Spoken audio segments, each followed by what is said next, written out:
All right, now, everybody. Quiet, listen to me. We're going to start a show. Now, some of you people have been with me before. You know it's going to be a tough grind, but we're going to have a show.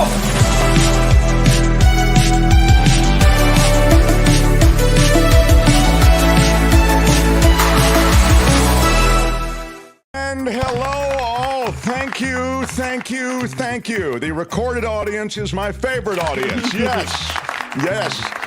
It really does bring around a group of people who I can depend on. And increasingly, that is hard to do. What? But I would like to shout out, as the kids say, Kim for filling in yesterday. Kim, how are you? And she did a great job. I watched the entire show on delay and enjoyed it very much. So there was that one moment when I said South Korea, but I really meant North. That wasn't my finest moment, I don't think. Look, I don't want to break down your performance, because if I do, I can find a lot wrong with it, if that's all. Who is having Here we that go. conversation? I'm just being Now honest. we're cooking I'm with just fire. being honest. Yeah. But it's nice that you have that sense of self-reflection, which I think I don't find in you often. What? And What? I blame you. all right, look, I am not trying to start anything, but I blame you. All right, I'm just saying that everybody settle down. It's great to be back in the groove, man. I was doing the funeral circuit yesterday for my dear Sammy, who passed away. Friend of the show, Sam Rubin. I didn't say that because you told me that they wanted it not to be broadcast. So I kept that. I just said you were away. You were off. Yeah, I did say say in conversation to Kim that they were at that point, and they just had arranged these plans that they weren't announcing it publicly, you know. So, I mean, I thought saying I was away was good. Mm-hmm. It was brought to my attention by a listener. Oh, what did I say? That you said I was absent. Yeah, which, you were absent from class today. You're absent. Which does have a pejorative kind of feeling to it. What? Like if we're taking roll, Mark is absent in class. Yeah. No, absent is technically right, but it has, as I say, it connotes that somebody's just a no-show. Okay. No. Tony, do you have it, please? Play it from yesterday when Kim just called me absent on the, here's the open. It's the very beginning of the show. And thank you, Gustavo in Richmond, for pointing this out to me. Who sent me an email. Yeah, thanks, Gustavo. Here we go. Yeah. Hey, everybody. It is the Mark Thompson Show. Here we are. Mark is absent today. Nothing wrong with that. I just meant that, you know, if we were raising hands, present. Why can't you just say Mark is out? We're not raising hands. Later on, I said Mark is off today. Okay. Absent, off. Yeah. Always a complaint. Always something wrong. I am telling you what. Yeah. Thank you. Absent. Here it is. Most I know what the word means. Not in presence. Yeah. Okay? Yeah. Look, we're not going to agree on this. And clearly, because as usual... Why are we picking on Kim? Yeah, as usual, the viewer listeners are all on your side. Where's that always. New drop that Trevor from Hollywood made? What a jerk. Where's that one? Where's the Trevor? Thank you, Trevor. I agree with Kim, Mark, whatever. It's everybody. And stop picking on Kim, please. Yeah, Karen hears it as rather neutral. Right. No, well, Karen is wrong. And don't make me turn on you, Karen. I will turn on you like a rabid animal. Really all right? Will. Yes. You really will. Joanne's like, yeah, of course. Lori is an absolute. I've decided, Lori, you're close. You're close. My most cherished viewer listener, teacher Lori G. Yeah, Lori's on my side. I know I'm right. She really is one of my most cherished. But you know what? She looks for things to criticize me around. She's a teacher. It must be. It makes me remember, or on some level, it makes me appreciate what you must feel like. Sorry, Mark, you're incorrect. By the way, Chip Franklin has a podcast, and it's going on right now. Lori, she's a super fan for Chip, and now I feel like she is in the chat criticizing me. She actually sends me good stuff. This is really hard. She reminds me of my sister. Let me just tell you my sister in 30 seconds, then I'll move on. My sister is way smarter than I could be on my smartest day. She graduated top of her class at Stanford Law School. Wow. That was after she got a master's degree at Columbia. She went to Oberlin and got a degree there. She's brilliant. She speaks 7 languages. She is an insane legal mind and a fabulous mother. Wow. And teacher Lori reminds me of her because I love my sister, but gosh, she's always just up in my grill. Not anymore, but when we were kids. Yeah. So I don't know, teacher Lori. Anyway. God, remind me to strike that word from my vocabulary. Who knew it would hit such a chord? Well, absent is, you don't realize it, but there's a pejorative there. So play it for me one more time, Tony, and then we'll move on. It is the Mark Thompson Show. Here we are. Mark is absent today, but that's okay. Thompson Show. Here we are. Yeah, Mark is absent today, but that's okay. You know what? I don't regret it. The more I hear it, the more I like it. I don't regret it. Funny. I think it's fantastic. I'm working just the opposite. The more I hear it, the more I feel you owe maybe a Tubin apology, or certainly a my bad. My bad. No. I'm sorry. No, but it could. She could go. I'm going to sit with it. But full Tubin is what I'm thinking. You need a full Tubin, which is, I was wrong, I was stupid. It was wrong, it was stupid, and I'm trying to be a better person. Thank you. Yeah. Anyway. All right. It's not okay. Thank you, Brandon. Brandon gets it. Brandon. Yeah. Brandon. And of course, everybody's on Kim's side. It's disgusting. You people, I'm going to get a whole new audience. That's exactly what I'm going to do. I'm going to red card all of you. This one's perfect. Luis, damn it, Mark, it was an excused absence. You're good. Thank you. Big shout out. Big shout out to Luis, who will be part of the June swoon. Everybody who's part of June swoon should have received the link. I sent it out personally last night. Normally, that would mean, oh, that's good. The guy sent it out personally. But remember, it's me doing something technical. And so if somebody didn't get it, I need to know. All right. You should bring your sister onto the show for an interview. I'd love to. She's super smart. I mean, she's really brilliant. Mike says, Kim, you should go absent for the rest of the show. Mike. Anyway, Vilma got the link. Good. It's going to be a great June 3rd. That's not very nice, Mike. Yeah. Well, look, Kim, that's the way it is. So thank you, everybody, for being here. I got a lot to get to. David Cay Johnston will be in the second hour. We'll talk about the Trump trial. We'll talk about the witness that blew up like a sabotage. I mean, when you bring a guy on, it's your only witness, and he turns into a train wreck. That said, I'm going to challenge David Cay Johnston in a way on the Trump witness to suggest he's a train wreck, seems like an a-hole. That said, isn't he more credible than Michael Cohen? I mean, just evaluating the two side by side. Now, my point when you look at Michael Cohen is that the stuff he says is essentially corroborated by a bunch of other things. I mean, you don't need, in a way, Michael Cohen. So, anyway, I'm going to speak with David Cay Johnston about that, some stuff that doesn't have anything to do with Trump, a new movie about Trump that is the rage of the Cannes Film Festival and of the festival circuit. So we'll get to all of that with David Cay Johnston. And I had a couple of emails for David Cay Johnston. If you ever have a question you want me to, and I've made this point before, but I just think it's worth reiterating. If you ever want me to include a question from you for David Cay Johnston, please just send it to us, and I'll make sure we get it. It's the Mark Thompson Show at gmail.com. And I will integrate, as I will today, questions from the audience. So, yeah. Anyway.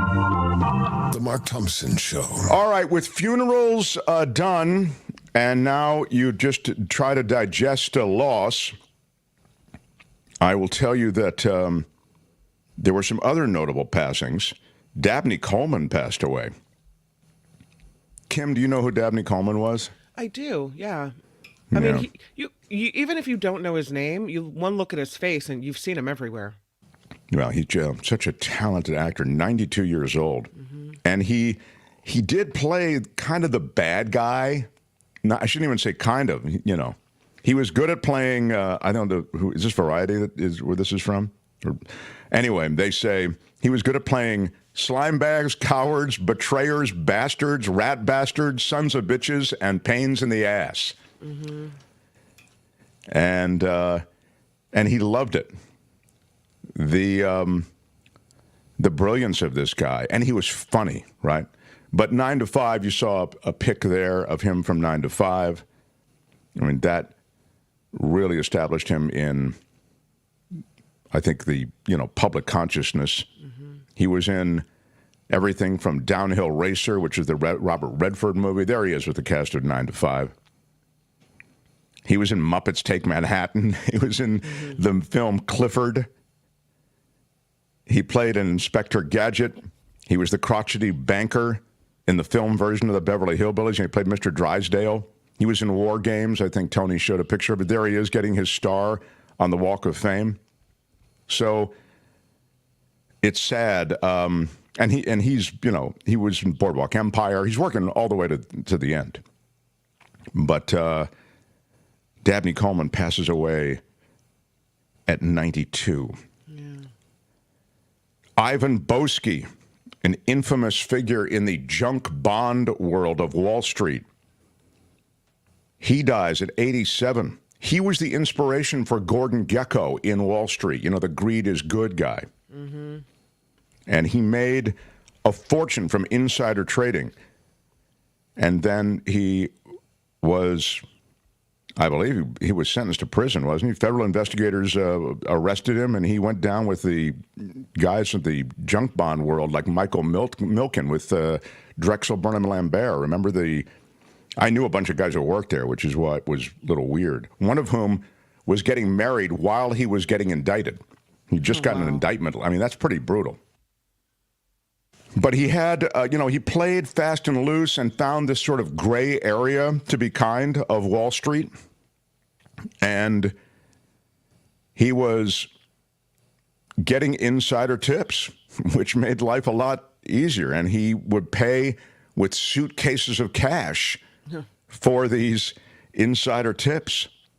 The 1980s, the mid-1980s, he was at the top of the game. He had a net worth then of $280 million. That's about $818 million in today's currency.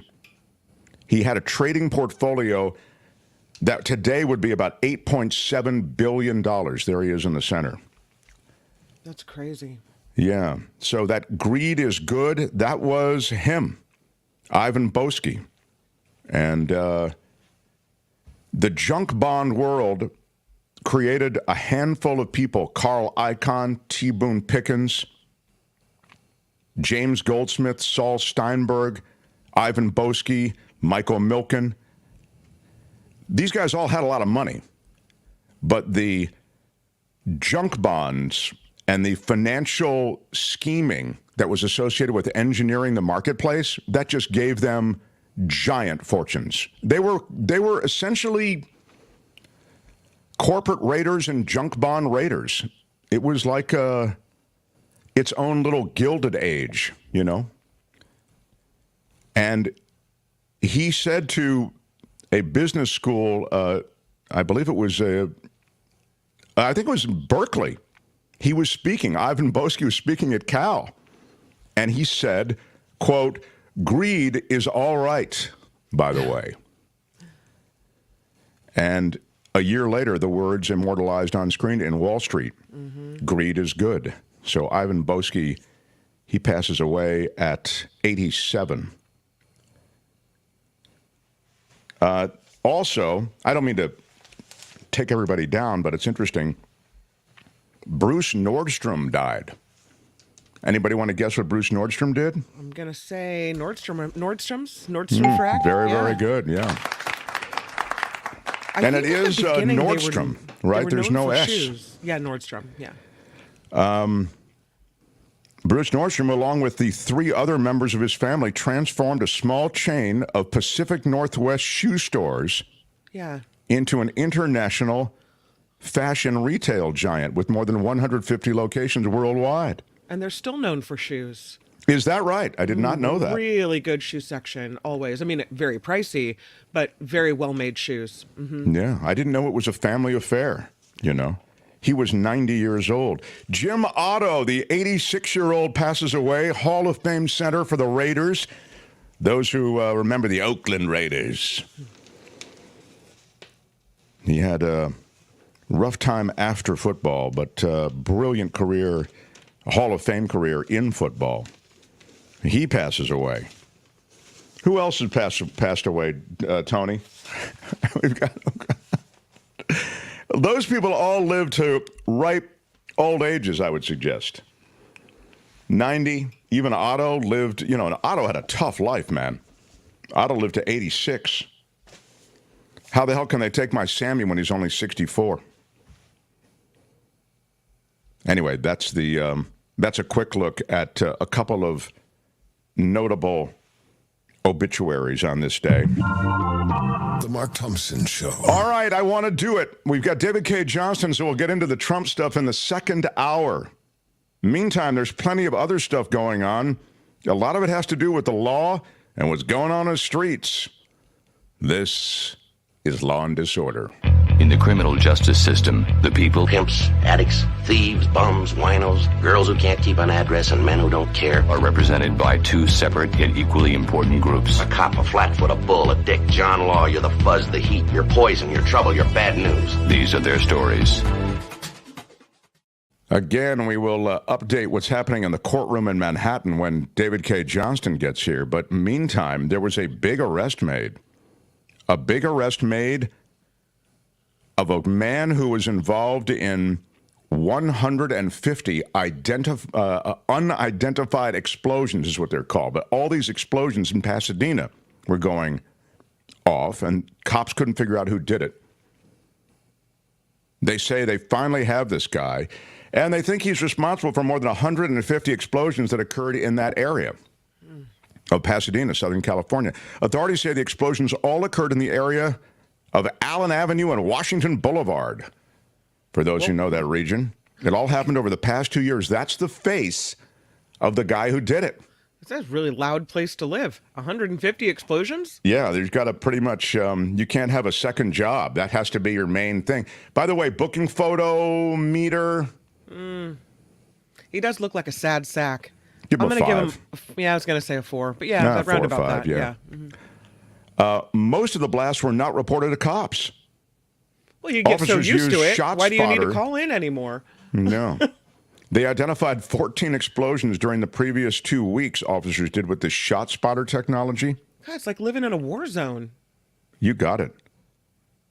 They identified 2 vehicles that were associated with the blast, and they discovered they were registered to the same owner, this 63-year-old Leon Berrien. And they were collecting video of an unrelated explosion when they heard a blast nearby, detectives did. And they saw a white cloud. And when detectives responded to the scene, they saw Berrien's 2013 BMW in that area, and they arrested him right on the spot. He is being held on $1.5 million bail. And imagine they weren't even looking for him that day. They just happened to be in the area, saw another explosion. Exactly. It's kind of wild that way. I guess they were due Agreed. to see it at some point, right? With that many, what was he doing that for? What in the world? Yeah, I mean, he's kind of like those firebugs where you go, "Why are you doing this?" It's some bizarre kink that you have that gives you pleasure, but there's a big election going down, and it's very much something that Californians can relate to, particularly if you're in San Francisco or you're familiar with what happened with Chesa Boudin, or if you're in Los Angeles with the DA there. These progressive DAs, or as they're labeled, progressive DAs, are getting voted out. And San Francisco's recall of District Attorney Chesa Boudin drew national attention a couple years ago But these prosecutor battles have raged on. Again, the presidential race sort of crowds them out of the news feed. But you see how many voters are going, hey, we've had enough. Give us law and order. And that's what's happening in Portland. They have now, in Portland, an effort underway to get in a DA who is more in that vein, tougher on lawlessness. In Chicago, home to the second largest DA's office in the country, the progressive Kim Foxx didn't run again, was replaced by a former judge who pledged to prosecute retail theft as a felony. Believed in accountability, he said, during the various speeches he's made about lawlessness in Chicago. In L.A., as I mentioned, George Gascon called himself the godfather of progressive prosecutors. He's facing a challenge in November from a former Republican who is angry about, quote, a culture of lawlessness. In Alameda County, Pamela Price. Great example. Great example. So in Portland, and again, I mentioned Portland because you think of Portland, it's a little bit of like it's Libville on some level, right? Well, there is a backlash, and the progressive prosecutors on the ropes. Portland is now looking at a very real possibility of a prosecutor in there who is going to change the atmosphere, might be the way to put it, in that office. But they say out of Portland, this is not the first sign of a shift. The general tenor of life in Portland is we've had enough. We've had enough of the streets being filled with flames, with protests every night. You know, this is a community. It's what I always say. I mean, don't mean to sound like a jerk, but you know, we live here. Our kids are here. Our schools are here. You know, I didn't sign up for this as a resident of fill in the blank, Portland, Los Angeles, San Francisco, etc. So that continues, and it really in Portland may be a bellwether for so much more. I mentioned Chicago and other municipalities as well. In the United States of guns, a rapper, Rilo Huncho, he's 17 years old, at least he was. He accidentally shoots himself while filming a video for his social media, pointing the gun at his head. Again, loaded weapon, has it, waving it around. He's doing the video, and it goes off. There's not much to say, except the more you have, the more, you know, incidents like that, I think, that are going to be part of that world. And finally, well, I don't know that it is so finally, I wanted to mention to you as well that Elvis Presley's home in Graceland is going to be sold off. What? No. It's called Graceland, I guess. It's in, what is it, Memphis? Mm-hmm. It's set to be sold off at a foreclosure auction. Riley Keough, his granddaughter, is challenging the sale. Elvis's late daughter, Lisa Marie Presley, allegedly took out a $3.8 million loan in 2018 using Graceland as collateral.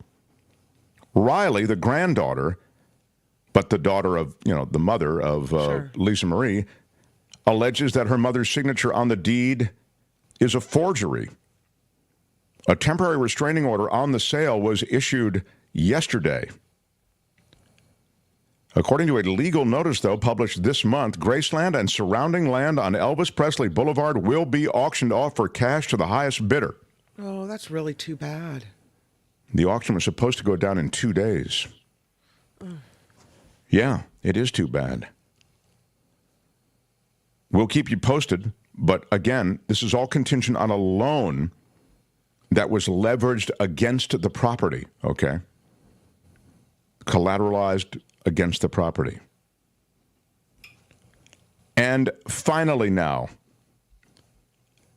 the news that Red Lobster is declaring bankruptcy, and as they file for bankruptcy, they're having a real heart-to-heart with each other, Kim. That's right. A lot of places are closing. A lot of Red Lobsters are not around. What? You're going to have to get your lobster and your red on somewhere else. And why they're closing, why they're declaring bankruptcy is both fascinating and lengthy, and I won't bore you at this instant with this, or I won't draw it out too much, but I do think it is interesting because they made a bunch of decisions that were not smart. And it's easy to say that in retrospect, but they essentially, and this is the thing that's probably the most advertised, they had that promotion, all-you-can-eat shrimp, and that all-you-can-eat shrimp, which was a giant winner for them, it brought a ton of people into the restaurant. They decided to make it a regular part of their menu. So it's the $25 all-you-can-eat shrimp deal. And people came in, they got it, they got full-on shrimp, and they didn't buy everything else the way it's supposed to work. You know, loss leaders, as they're called, are supposed to bring people in to your restaurant or onto your website or whatever it might be, and they get the thing that you're taking a loss on, but they also buy other stuff. That's the magic of a loss leader. Well, that didn't happen here. They ate their shrimp and they bounced, and it left Red Lobster with a giant hole financially. And so this super affordable way to, get like a wheelbarrow of shrimp in your system, that didn't work out for the people filling the wheelbarrow, and that's Red Lobster. So now you're saying endless shrimp killed Red Lobster is what happened. That is well done. So well done. Okay. So the other thing that happened at Red Lobster, and this is to me the more interesting thing, is they made these other decisions. Like Red Lobster did a lot of the real estate where the Red Lobster restaurants were. Mm-hmm. And they decided to sell the real estate and then lease back the restaurant that was on the real estate. And the reason that's significant is it gives you a short-term infusion of money, right, when you sell all of these different pieces of real estate. But it now puts you on the hook as a renter, still occupying that land. So, again, the short-term lift associated with that capital infusion, that was miscalculated, and they became debtors, essentially. And they're still debtors. And Chapter 11 will help them because Chapter 11 helps you when you're in debt. But this is the sort of thing they did. They also did other stuff. They had the parent company, they made them the purveyors and the suppliers of the shrimp and some of the other seafood because they're in the seafood business. And when you do that, what happens to the prices? You have now no competitive pricing. Once you've already given an exclusive deal to your parent company, so you see how it's just layer on layer of bad decision making. And Red Lobster goes Chapter 11. Now, there's $300 million in the hole to creditors. I suspect they'll be able to meet a lot of those obligations because when you're Chapter 11, sometimes you can do really well, right? It's a reorganization of debt and kind of gets you off the hook in the short term. But they're closing a ton of restaurants. Yeah, they closed the one here in this area. Yeah. So, I mean, I wouldn't be buying stock in Red Lobster. It just seems as though so many different restaurants being shuttered and so many different problems still facing that chain. But that is Law and Disorder for today. Tune in again next time for more Law and Disorder on The Mark Thompson Show. All right, that's it. Let's roll. Hey, Let's be careful out there. You'll remember McDonald's did that. Didn't McDonald's? I didn't see the movie.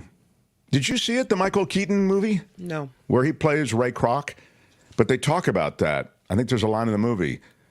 Sir, you're not in the restaurant business. You're in the real estate business. In other words, if you own that real estate, it's a valuable thing. Now, it's also a big hunk to chew off in terms of being able to acquire it. But if you can, it gives you an asset that's generally always appreciating. All right, smash the like button like a boss. Come on, everybody, please. I'm begging you. Smashed it. You can see I'm emotionally vulnerable. I need those likes. Smashed it with your iron rod. I need some likes. I really do. I need some likes. Yeah. You saw The Founder. Trevor Starr in Hollywood saw The Founder. Yeah, it was good. I really do want to see it. God, there's so many things I want to see. Yeah. Fortunately, I do have my DJT stock, which is, I'm sure, doing well. I didn't look at what's doing. I wouldn't go near DJT. The Trump stock, with a big loss on lower revenues. The stock is in a 10% free fall. Oh, no. This is, I don't know what to say. Oh, my God. No. Yeah, I don't know. I have all of my portfolio in DJT. Well. All right. Jefferson Graham is going to join us. David Cay Johnston, the Pulitzer Prize winner, is going to join us. A lot of Trump, the crazy Trump witness. But is the crazy Trump witness still credible? I will pose that question to David Cay Johnston. Also, a couple of questions from listeners and viewers. So we'll get to all of that as we continue. Kim's News. And then the great photo walker, Jefferson Graham, joins us. Mark Thompson Show. The Mark Thompson Show.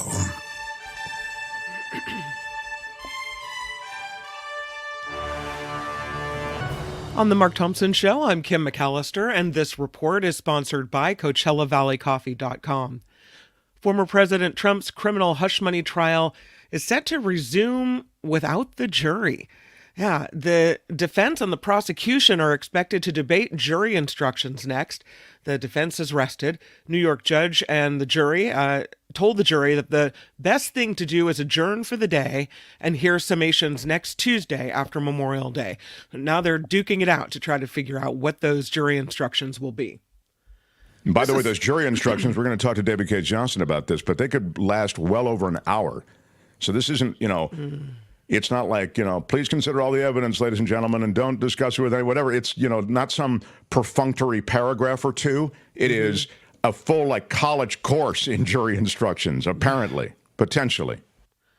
Former President Trump has removed a video from his Truth Social account that included a reference to a unified Reich if he is reelected. Now, that term, which means realm or kingdom or empire, is considered a reference to the Third Reich rule of Adolf Hitler during the 1930s.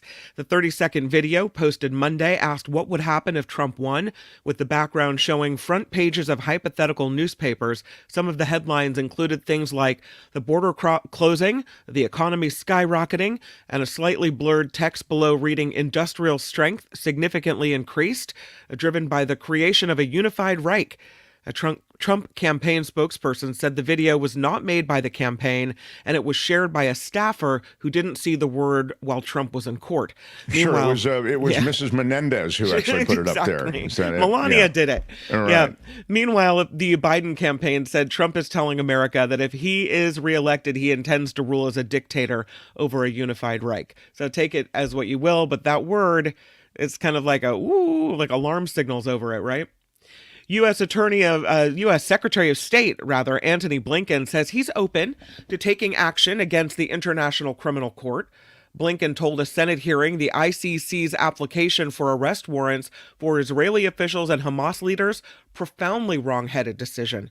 President Biden also blasted the ICC, International Criminal Court, for its decision to push for alleged war crimes in this case. Just reading, though, on CNN, interestingly, that France is breaking with allies in this case, Western allies, to support that ICC decision. So a lot of controversy over that.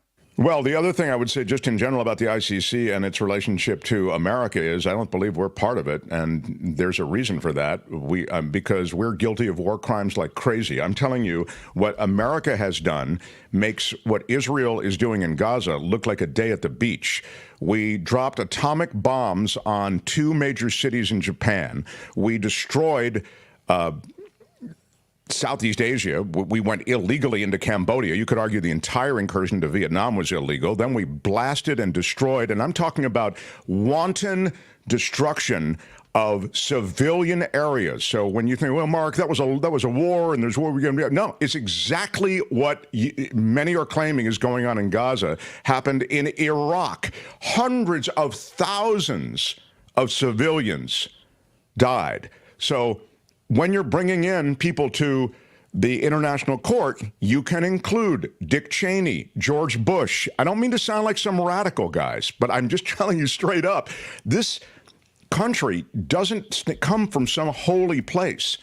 And neither does France, by the way, just because you mentioned the French president. But in any case, that's my 2 cents on that. Well, the good news here, completely different topic, is that the Federal Reserve Governor, Christopher Waller, says further interest rates increases are probably unlikely.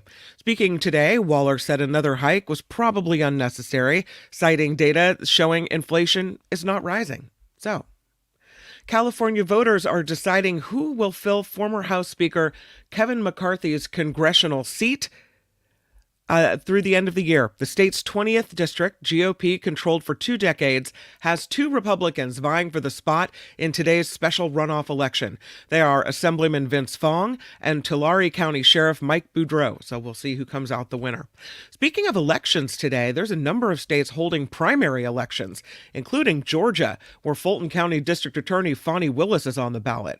Girl, Willis, you just well, Willis, who is, of course, handling the election interference case against Trump, faces challenger Christian Wise Smith, who says he will continue the Trump prosecution if he wins. Republican Congresswoman Marjorie Taylor Greene, also running for re-election, but faces no GOP opposition in that primary. Wow. Marjorie Taylor Greene's been working overtime. We have a short all about her coming out today. Jeez. Marjorie.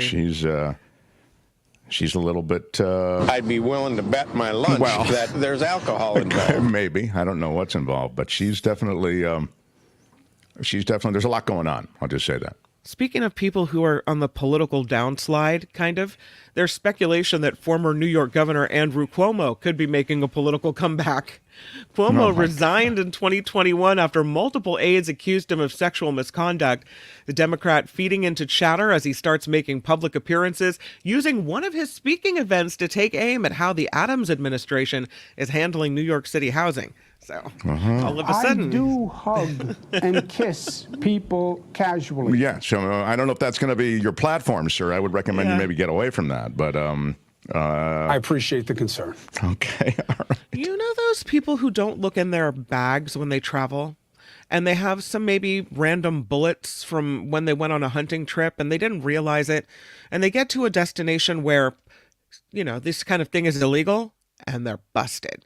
There are 5 Americans being held in Turks and Caicos on ammunition possession charges, with the United States unable to secure the release of these people. The arrests have taken place... Oh, because it's the Turks and Caicos? Yeah. Is it Caicos or Caicos? Caicos? Caicos, I always heard of Caicos. Well, you've probably been there, so I'll go with you. Yes, I have a sense of sophistication, perhaps. You really do. Caicos. The arrests have taken place in the last 5 months as these islands have very strict laws in place prohibiting ammunition and firearm possession. A group of lawmakers traveled yesterday to facilitate a release, but they were unable to do it. Pennsylvania Senator John Fetterman says lawmakers met with the Americans and left the meetings optimistic they can get it all resolved. We have processes and protocols and standards. Yeah, their standards don't include, I guess, the same liberal gun and ammo laws that we have here. No, they don't. Apparently, it's a big deal to have a bullet rolling around in the bottom of your suitcase. Yeah. Y'all can all go to hell, and I'm going back to Texas. All right. Researchers in Southern California are predicting doom if and when a massive glacier or as Belinda says, glacier in Antarctica, breaks off. University of California Irvine scientists discovered warming ocean waters are rushing underneath a group of large glaciers, including the enormous Thwaites Glacier, sometimes called the Doomsday Glacier. If sea levels rise an inch, coastal communities can be inundated with water. And they say it'll likely happen sooner than they thought. Wow. It's all happening sooner than anybody thought. No. Although the right will always tell you, I thought we're all supposed to be underwater by now. I thought life on Earth's supposed to be over by now. I thought it's right on schedule, guys. But it's you're too busy saluting your new Fuhrer to notice it. Maybe. If you're ever looking for an annoying voice when you're doing a voiceover audition, use that one. No. Yeah, that's okay. Perfect. Yeah. I think that really works. Yeah, Mark's absent today. Oh, Mark's absent. Wow. Jim, how are you? You just go there? You did. Well, I blame you. All right. Look. Mm-hmm. Okay, that's fine. Speaking of environmental news, what a jerk! Thank you. I was thinking it. Tony, how dare you? What a jerk! Oh my God! The world's largest tree might be sick. It's the General Sherman. It's 275 feet tall in the giant sequoia forest, about 90 miles east of Fresno. Wildfire passed through the grove of giant trees in 2021. Remember how they wrapped it up to try to save it? Now the bark beetle has arrived, posing a serious threat. Researchers, they found several nearby trees infested with these pests. Some of the trees are dying. Now scientists are studying this more than 2,000-year-old General Sherman to look for signs of bark beetles. That's awful to think that General Sherman is going to... It's so weird because this bark beetle, you've got to think, has been around during this 200-year period. Why all of a sudden has it been so damaging to the General Sherman and other trees like it? Well, they're trying to figure out if the General Sherman has been affected. But the problem is, if they find that the bark beetle has attacked it, it'll be too late to save it. Because there's no known way to eradicate these insects without irreparably harming the tree. Look how big that is. Amazing. That is big news, man. Gosh, I hope I hope they find that it's not. I guess we're all hoping for the same thing. The science is ridiculous. Okay, well, it's all we've got is the science, man. I'll wrap it up with the last environmental story. Okay. And this is out of Florida. This guy is your friend, Mark. He's a kindred spirit. Florida Republican Governor Ron DeSantis, not your kindred spirit, signed a controversial bill that deleted a lot of references to climate change from state laws. This local weatherman is calling this bill "Don't Say Climate Change." It made several changes, this bill, to the state's energy policy, in some cases deleting whole sections discussing the importance of cutting planet-warming pollution, gave preferential treatment to fossil fuel, banned offshore wind and energy, even though there are no wind farms planned off Florida's coast. But Florida TV meteorologist Steve McLaughlin is criticizing the law. He's calling it the "Don't Say Climate Change" law. He said the entire world is looking to Florida to lead in climate change. I don't know if that's true, sir. But he says our government is saying climate change is no longer the priority it once was. And so he's calling attention to it. I think he's right. I think he's absolutely right. It's a slow-moving end, and I think we don't do well with slow-moving ends, with things that, where the future is more than 10 days away. So, very tough. And I'll chuck this in at the very last moment because people in the Bay Area especially are affected by layoffs like this. Pixar being hit with layoffs impacting more than 10% of its workforce. The animation studio laid off 175 employees, with employees bracing for layoffs since the beginning of the year. They've struggled since the pandemic due to poor box office performances, including Lightyear and Onward. So not looking good over at Pixar. It's funny. I'll just mention this quickly and I'll get to Jeff, but I was reading a really interesting couple of long pieces about the industry and how it's going through changes of show business, Hollywood, and how it affects digital and how it has been affected by digital. And it's also just been affected by a changing culture. And I'd love to share those. And I was kind of trying to figure out whether the audience would be interested. It's not pure politics, it's more cultural and entertainment. But I found it interesting, so I may bring it to class anyway. Okay. This report is sponsored by CoachellaValleyCoffee.com. Oh, time to take a sip. I have the hibiscus iced tea. Delicious, absolutely. You've got the, where's the harp? I don't hear it. Yeah. Yes. Yeah. Something so perfect good. in my cup. That's right. CoachellaValleyCoffee.com. Put a little magic in your cup. CoachellaValleyCoffee.com. And we have an exclusive discount just for you. It's 10% off if you enter Mark T, no spaces in between, when you get to the special code entry area, discount code entry. Mark T at checkout gets you 10% off of the most amazing coffee and tea at CoachellaValleyCoffee.com. Yeah. I'm Kim McAllister. This is The Mark Thompson Show. Yes, I'm very unhappy with everything I've heard today on your show. All right. I am excited to welcome this guy back. You know him from PhotoWalks TV. He is someone who is so experienced in tech. He wrote on technology for a couple of decades at USA Today. Now he's taken his technology to the streets and to the hills and to the countryside as he explores our country, our state, our world with his cameras that are often just iPhones and Androids. And he shows us ways we can get the most out of those things while still answering our tech questions. It's a tall order. There's a lot on his menu. He's the great Jefferson Graham, everyone. Hi, Jeff. Hello. Missed you. Good to see you again. Yeah. You were gone for way long. It felt like about 3 weeks or something, right? It was 3 weeks. 3 weeks in Italy and Spain, Wow. which, if you haven't visited before, is really crowded. You think that the major cities here in the United States are crowded? They're nothing like what's over there. Is that right? You were in Barcelona? Barcelona and all over Sicily, Palermo and Syracuse and Taormina. And they sure get the crowds. Now, Taormina was put on the map by HBO's The White Lotus, which the season 2 was done at the Four Seasons in and around Taormina, and people said, "Wow, I want to go there." So and by the way, you could stay at that hotel for only $4,000 a night. Did you know that? And it used to be like $1,200 a night. Now it's $4,000 a night because of, as you say, White Lotus. But it's a cool community, and I watched some of your stuff from that area. You were dropping little bits here and there, and it just looks so spectacular. So is it just that it's an Italian place or a Spanish place that makes it special? It feels as though we live in the U.S., if I can just be this way for a second, in a pretty terrific country, both in terms of stuff that's scenic, stuff that's interesting, stuff that has some history to it. Obviously, we're a young country, but everybody seems to be sparking to those areas that you were in. Is that because they are special beyond what I've just mentioned?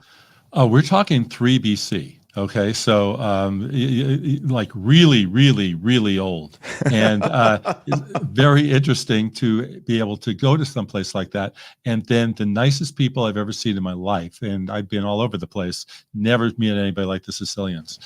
So they're really outgoing and friendly and warm. So you're saying fun. they're nicer than Americans? Is that what you're saying, Jeff? Nicer than Mark, yeah. And as nice as Mark say you love your country. I really am astounded. Have you ever been a member of the Chinese Communist Party? Yeah, maybe, Jeff, you have some answering to do. But you're saying then that the people in Sicily are nicer than Americans? Oh yeah, definitely. And how about gelato cones for $2.50 on every block? Gelato for $2.50 with 3 scoops, and pizza everywhere you go. But can I tell you the little story about my backpack? Because that seemed to be pretty popular. Yeah, your Substack that you were publishing during the time you were away, I guess, it was filled with incidents involving both you and your wife. And I wonder if you could please relate. Go ahead, please. So we're leaving Palermo to go to the next town, and we called a taxi, to pick us up.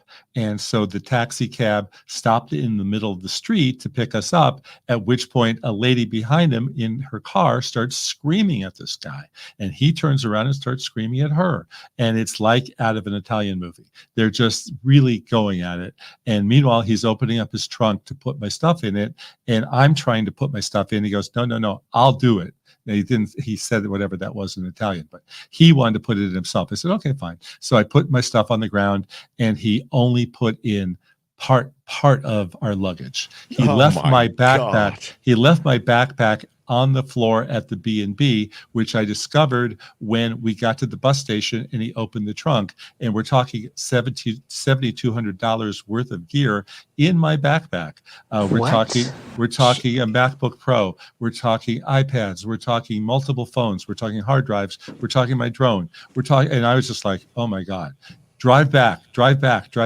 And he drove back, and I just assumed that everything would be gone because it would be gone anywhere else. Why should it not be gone there?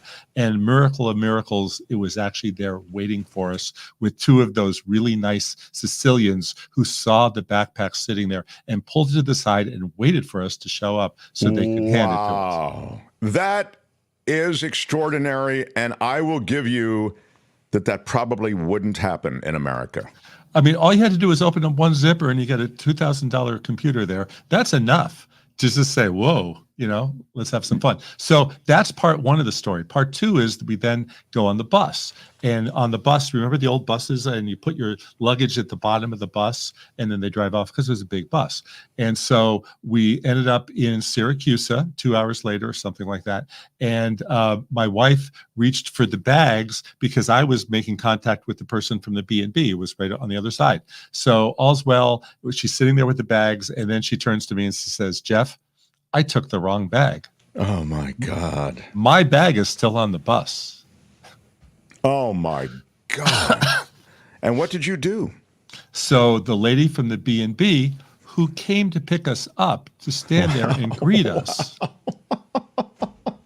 she said, I'll take care of it. No problem. No problem. This stuff happens all the time. I'll call and I'll get the bag. So she called and she says, okay, I'm going to go over and get the bag now. I said, well, we'll come with you. We'll come with you just to make sure. So we drove over with her and we picked up the bag, and all was well that ended well. That is extraordinary. That really is a great story. And it's a story of honesty, and it's a story of hospitality. Man, really special. So what were a couple of the other standouts?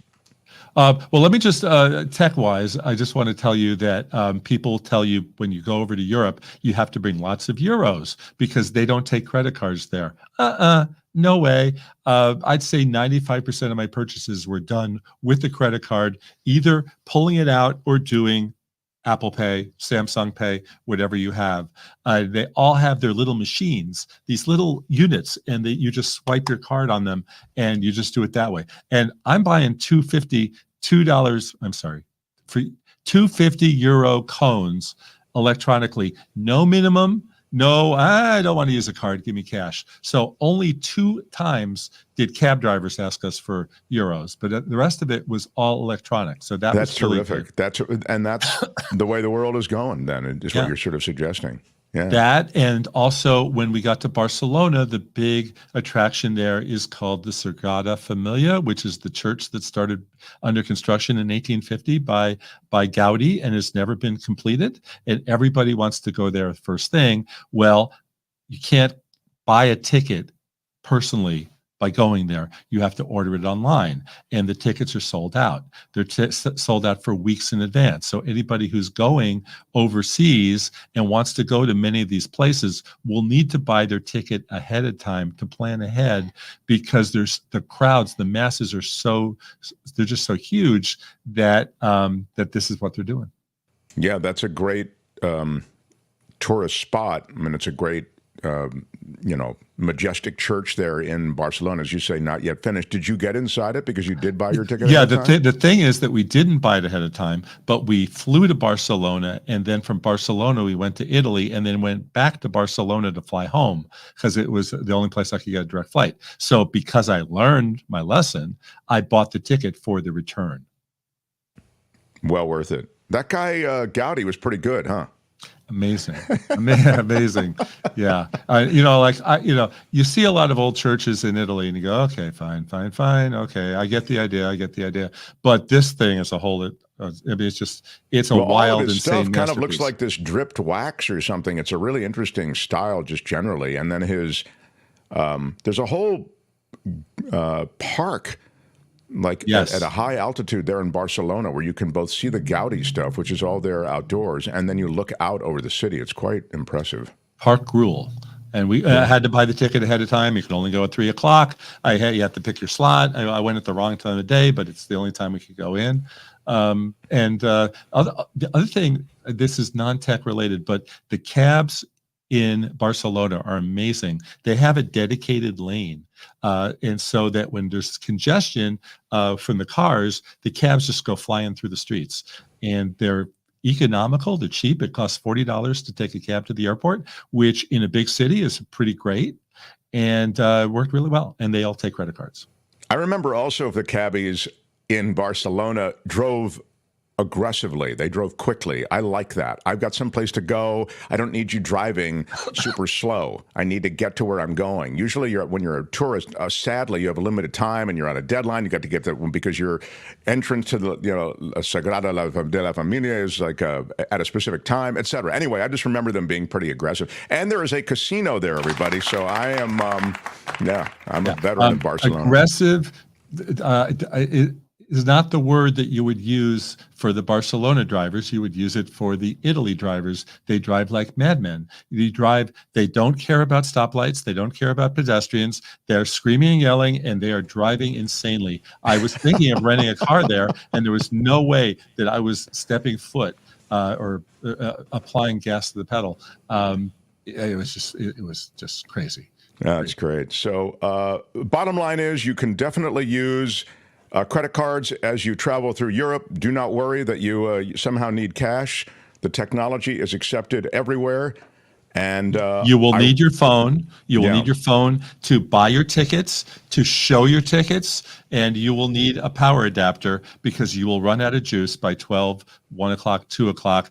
I found a new one, which unfortunately I can't show you, but it is a MagSafe. MagSafe is the this thing right here, and it just flits on the back, and it's really great. No wires. You'll have to charge it before you leave, but anybody doing summer travel this year will need one. And maybe I'll do a post on it. You definitely should do a post if it's that's much different than some of the other recommendations you've made about different ways you can power jack up your phone. JeffersonGraham.substack.com is where you can find his Substack. He did a lot of postings from Europe, and now that he's back, there'll be more. Photo Walks TV tomorrow, is a YouTube series. Yes, sir. Tomorrow, the first episode from Sicily will debut at Photo Walks Love TV. it. Photo Walks TV. You should subscribe. I think most of our listeners and viewers have, but if you haven't, check it out. He is Jefferson Graham. We'll see you next week, Jeff.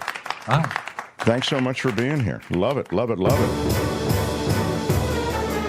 The Mark Thompson Show. It was great. I loved it. How would you handle this? We could try ignoring it, sir. Morning. You cannot say you love your country. Where are my weed smokers at? Stay at home and get baked. We are into hour 2. Thank you for being here. Smash the like button. A lot of parishioners like myself come to the Church of David Cay Johnston. Anything involving the law, Donald Trump, big money, taxes. The guy's lectured everywhere and has been the guest everywhere on increasingly interesting and scary aspects of our world of government and what may happen. Love that he comes and visits on Tuesdays. He's the Pulitzer Prize winner for investigative reporting, the co-founder of DCReport.org, David Cay Johnston, everybody. Hi, David. Hello there, Mark. So much to get to. I'll get to the trial in a second, and the defense having rested in the Trump trial. But this Reich thing that has come and gone. Essentially, a post that mentioned bringing back the Reich. And using the word Reich, and then the post was taken down when there was a lot of backlash. Could you speak to what happened and your thoughts? Well, this didn't happen by the inadvertent actions of a low-level staffer. This is Donald Trump has joined Sam Alito now. My wife ate my homework as an excuse. The reference to a unified Reich, somebody had to put it up there. And Donald for sure approved it because he pays attention to all the fine details and things like this. And it's another coded message. It's like when Donald says, I'm going to be a dictator on day one, but only for day one. You know, if you believe that, you know, I would love to sell you a bridge in Brooklyn. It's absurd. So is it? I mean, David, it's not a dog whistle. It's like a, you know, it's a blinking, you know, road sign. Well, one of the things some Trump supporters will tell you is, well, how can it be a crime? He says out loud what he's going to do. So clearly it's not a crime. No, it's just a different way of approaching these matters. And Donald is signaling, you know, exactly what he intends to do. So, you know, if you're a woman and you want your menstrual cycle tracked and your pregnancies tracked, then you should vote for Donald Trump. If you're a journalist and you want to only be allowed to write what Donald Trump wants you to write, as he said, you know, the law should require my approval, then you should vote for Donald Trump. If you are a minority and think white people should tell you what to do, you should vote for Donald Trump. I mean, it's not complicated. Now to his trial. Yeah. And there are a couple of things that strike me that we need to keep in mind, David, and then I'm curious to what you think is important. But one of the things we should keep in mind is that with all of this different stuff, there are a lot of misdemeanors here that you have spoken of, and then you talk about the felony, the connection between a lot of what was done and trying to keep the information from the public. That's the felony part. Corrupt the election. Right. So save your prediction, although I think I recall it because you've tipped it in the weeks past. Yeah. But we'll reiterate at the end. But tell me, what happened yesterday when the defense brings on their witness and there's a whole back and forth with the judge that was unprecedented from what I was reading? Well, I've never been in a courtroom in 7 years of doing this where the courtroom was cleared, except when a sheriff's deputy shouted that an inmate had gotten loose and gotten a gun. He was lying. The inmate was loose but didn't have a gun. And that cleared the courtroom, but that because the judge did it. This is extraordinary. And what happened here is that Trump's lawyers have not been following normal and best practices for cross-examining a witness. But when Stormy Daniels and Michael Cohen and other witnesses get up there, you find the spots where you think you can zing them and undercut their credibility, and then you sit down. But in both Stephanie Clifford, as the porn star's real name is, and Michael Cohen, the lawyers went on and on and on, bringing up all sorts of nonsense, and it blew up in their faces. Then comes the defense, and they put on two witnesses. They put on a person to introduce a spreadsheet into the record, so she's immaterial. And then they call on a lawyer named Bob Costello. Bob Costello is a well-known lawyer in New York. He's been a complete MAGA lawyer representing various Trumpers for a long time. He was a prosecutor when Rudy Giuliani was the U.S. attorney in Manhattan. And he immediately begins expressing from the witness stand with his body language his contempt for the proceedings. And when the prosecutors hop up to make a motion to strike something from the record, before the judge can rule, he gives his answer. You don't do that. Once there's an objection, you shut up and wait. And when the judge issues a ruling the third, fourth, fifth time, I haven't read the transcript yet, he goes, geez. And the judge, says, pardon me? And not, pardon me as in, excuse me, meaning, what did you just do? And he says it again. And Costello then rolls his eyes and he gives him side eye and a bunch of other stuff. And Judge Marchand has the jury removed. And after the jury is out of the room, he clears the courtroom. And a lot of the journalists thought they could stay. Right. Understandably. I mean, I would have said, excuse me, this is a public trial, Your Honor. Sure, I'm supposed to report on this. Allow me to get counsel here to argue. There were actually lawyers for news organizations present. The judge made a transcript of what happened when the people were out of the room, but he basically dressed down the guy who's on your screen now, Robert Costello, and said, this is not how you behave. You're not going to be contemptuous in my courtroom. And Costello didn't have anything substantive to offer. They put him on to show that Michael Cohen's a liar.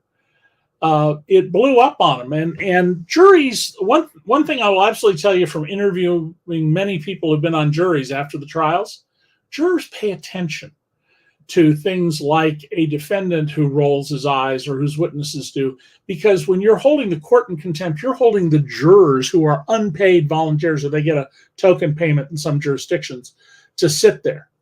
And why am I spending 3 weeks or 5 weeks or 10 weeks of my life to be insulted by the defendant and by a witness? This is the jury has a relationship in general, David Cay Johnston, with the judge, meaning they tend to like the judge or form a bond over those days, or they dislike the judge. I mean, I can't remember one trial that I covered years ago in Redwood City, where California, where it was pretty clear that the judge is not popular with the jury, but that's unusual. Typically, jurors look to the judge as sort of the father figure in the room.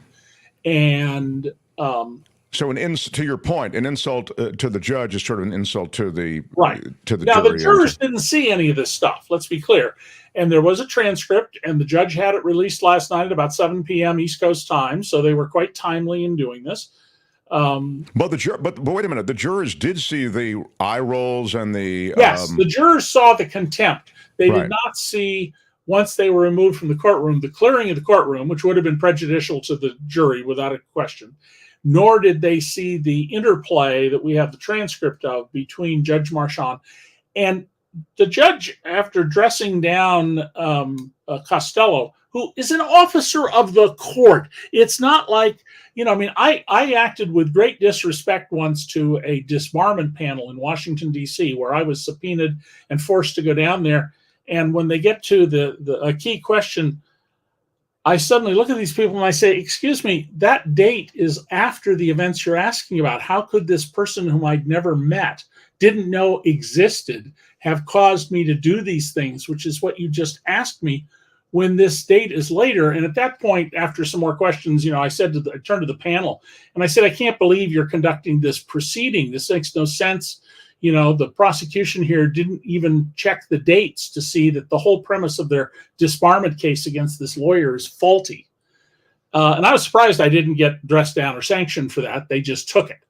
But in a trial court, as opposed to a bar association proceeding, had I done that, I would expect the judge would have held the bailiff the minute I was off the stand to put me in handcuffs, and it would be $1,000 fine.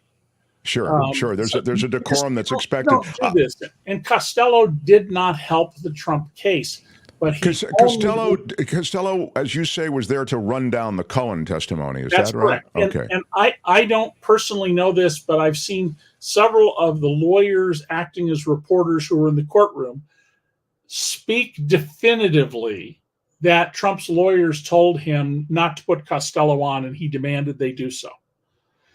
And they may be just acting from their professional judgment, because no competent lawyer on their own would have done this. And remember, this is not the first time Donald's done this. And he talked himself into an $83 million judgment in the second E. Jean Carroll case by telling his lawyers what to do instead of accepting their counsel. There's a reason we call lawyers counsel. You're supposed to take your lawyer's counsel. That doesn't mean the lawyer's right, but that's what you're paying him for. And Donald is not a lawyer. He doesn't know the law. The smack talking that Costello did, seemed very Trumpian. It almost seemed as though if Trump was trying to inhabit the body of another person, it would be, this guy Costello. That's why Donald wanted Costello on the witness stand. Now, Costello has a just horrible reputation. Is that right? Because I was going to ask you, was he, apart from that, a credible witness? I mean, rate the two, Michael Cohen and Robert Costello. Well, Michael Cohen was a guy who, when he was paid very well to lie and bully for Donald Trump, did that. And when Donald Trump's Justice Department, as he himself called it, his Justice Department, put Cohen in prison for the same set of facts that are in this trial, different charges, but the same set of facts, he turned on Donald, and he's had a sterling record of being accurate and truthful since then. I did see some news accounts in places like Breitbart and that ilk of publication, the New York Post, that Cohen had been totally destroyed in the witness stand. The rehabilitation of Michael Cohen took minutes, And frankly, if the prosecutors had decided to just let it go and not rehabilitate him, that would have been a reasonable judgment. They basically didn't lay a glove on him. And by going after him in all this ancillary nonsense at Donald's insistence, it created several opportunities for Michael Cohen to hit Trump with a zinger. The best example of this was with Stormy Daniels, where one of Trump's lawyers, Todd Blanche, says, "So you've been out there selling merchandise and trying to profit off Mr. Trump's experience." And she goes, "Yes, just like Donald." Yeah, that really was perfect, wasn't it? Yeah. A question from one of our listener viewers. Don't the Trump jurors have the ability to watch all the commentary that's on TV? So the judge clears the courtroom, but they can see everything that happened when they get home and watch it on TV. Doesn't make sense to me, but they're all binge watching on Fox and CNN, aren't they? I don't believe that they are. I mean, jurors generally are very, very aware. If you were to do that and get caught doing it, you yourself can be prosecuted. You can just be held in contempt. And go spend up to, I think the New York, the maximum is 10 days. It might be 30 in Rikers Island. So jurors take these things very responsibly. My wife was once foreman of a capital murder case. And all she would tell me is, "I'm the foreman of a jury." That was it. And come on. Husband, wife, marital privilege, Now, as soon as she got home after they convicted this guy, who I don't know why he went to trial because the evidence against him was so solid, then she laid out everything in the world because it's over. But jurors generally respect this. And remember, in this case, there are 6 alternate jurors. So if it turns out that somebody calls up the judge and says, "This juror, I was seeing him sitting at the Starbucks reading the news account," that person can be replaced, and there are 6 other people who can be put on the jury, and then they restart the deliberations. I'm just looking at, and that's interesting to note, because I think based on what you're saying, I have a different impression of the jury as people who, A, take it responsibly, but also take that responsibility seriously, also are sort of being watched by others. They're all watching each other. Maybe it's interesting. Yeah, I mean, I've only been on one jury, and I was very impressed with how seriously people took their responsibility. And I've interviewed lots of jurors after trials, sometimes had to go find them because it was important to do so, as opposed to catching them on the way out the courthouse door. And people take this responsibility. I mean, we need to remember that most people behave well. Cooperation and trust are one of the reasons that we're not living in medieval or worse times. So, when we do have somebody who misbehaves, like watching the news accounts, the court's already taken that into account with 6 alternates. Now I will ask you, and I think maybe just to remind us, all it takes is one of those jurors that you're speaking of for us to have a mistrial, that they can't come to an agreement. And so rate the possibility of mistrial versus some of the other verdicts we could see. I think there's zero possibility he'll be acquitted. The prosecution absolutely has proved every element of the case, and they proved those elements without Michael Cohen, by the way, because we have audio recordings and other records. But they needed Cohen because otherwise the jury would say, "Why wasn't he called?" I would say the chance of a hung jury is very small. Really? Yeah, really? I think it's very small. And if the jurors come back because of a long deliberation, and after 2 days, we'll know there's probably something going wrong in the jury room. Wrong maybe not be the correct word for that. There's something going on in the jury room.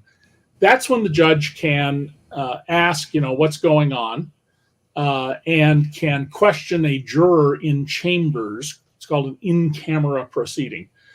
Question the juror in private in chambers. The lawyers for both sides would normally be there about what's going on. And if the person indicates that they're not following the instructions by the judge and the law, then that person can be removed and another member of the alternate panel added to the jury. And then the jury would be instructed to start all over again.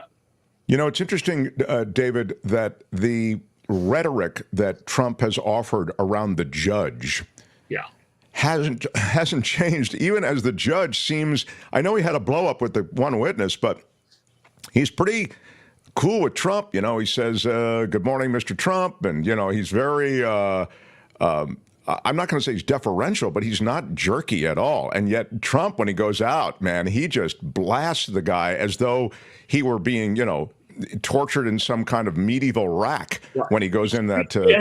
And Donald, you know, lies and says, I'm being prevented from campaigning. He had a right to go to trial last year. The timing of this is entirely Donald Trump's choice. And here's how bad the lies are with the Trumps. Eric Trump, the second son, posted a video today on Twitter in which he says, here's the crowds, you know, supporting my father. The video is from President Joe Biden's April visit to Manhattan.